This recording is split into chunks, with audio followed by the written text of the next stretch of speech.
I don't know that Ron DeSantis, it feels like he owes anything to Donald Trump.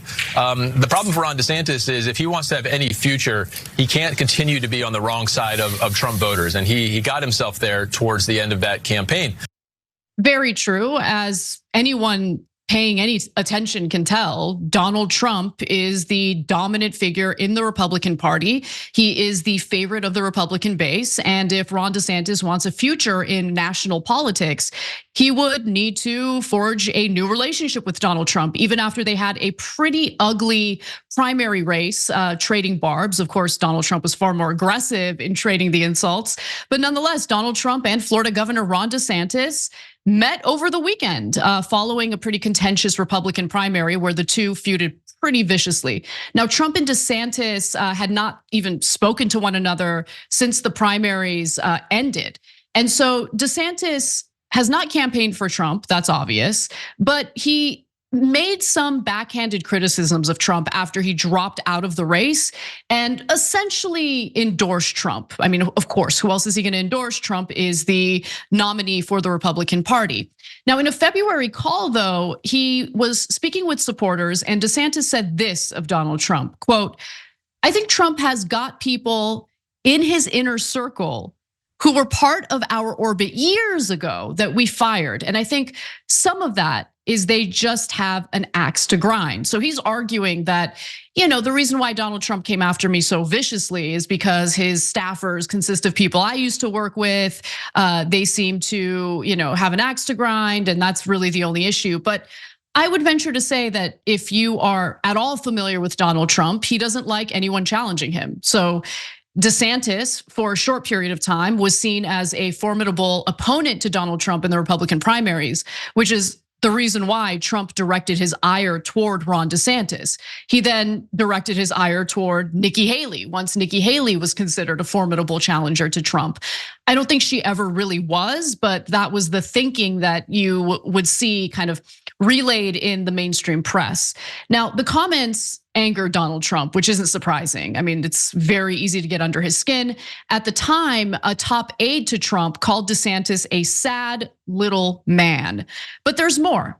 So in recent weeks, DeSantis had held an event for donors at a resort in Florida, and people close to him said he is potentially interested in running for president again in 2028. Now, Trump wouldn't be an issue in 2028. He couldn't run again unless he loses this election and decides to run again, which I hope isn't the case. But nonetheless, during the Republican primary, Trump told advisors he wanted to hurt DeSantis for 2028 too, which again, if you're at all familiar with Donald Trump, none of that should be shocking or surprising.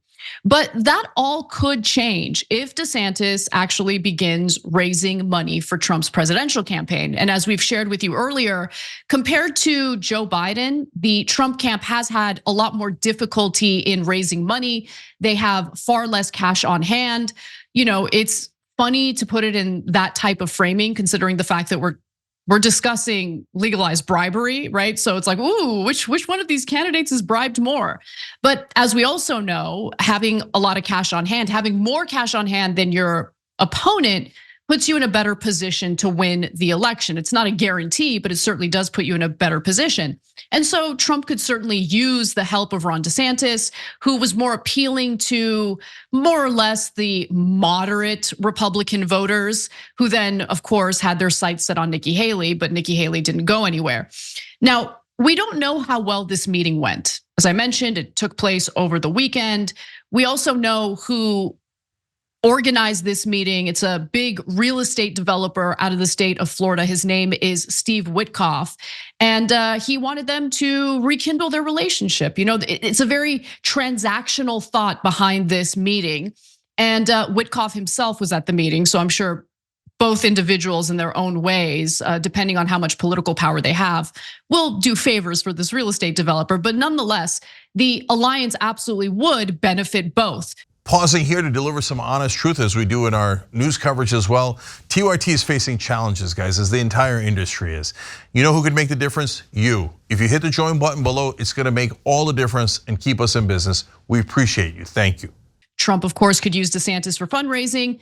DeSantis needs to get into the good graces of the MAGA base if he wants a future in national politics. So we're uncertain as to how that meeting went, but I thought this was an interesting story because I think it's a teachable moment or something that we can learn from, right? This is how politics actually works. As much as I hate to admit it, this is the reality of politics. It is very much transactional. And so if you see opportunities in which you can work alongside someone or a political group where an alliance would be beneficial. You have a mission, you're in agreement on what that mission is, whether it's a policy mission, whether it's some sort of structural change within our government. You should work with people even if you disagree with them on other issues. Now, DeSantis is a clone of Donald Trump, or at least he attempted to be a clone of Donald Trump. The only reason why they fell out is because Trump was offended that Ron DeSantis would have the audacity to run against him in the primary. But when you look at who they are as politicians, one of them obviously has a lot more charisma, that's Donald Trump. One of them has a lot more discipline, if you want to call it that. That's Ron DeSantis, which is why I think he appealed more with some of the more moderate Republican voters. But overall, they do seem to go for a certain type of Republican politics that isn't really that different from one another. And so I see them definitely building an alliance and engaging in this transactional relationship because they see it as beneficial for both of them. And I don't think that's necessarily a bad thing. I think this is how politics works.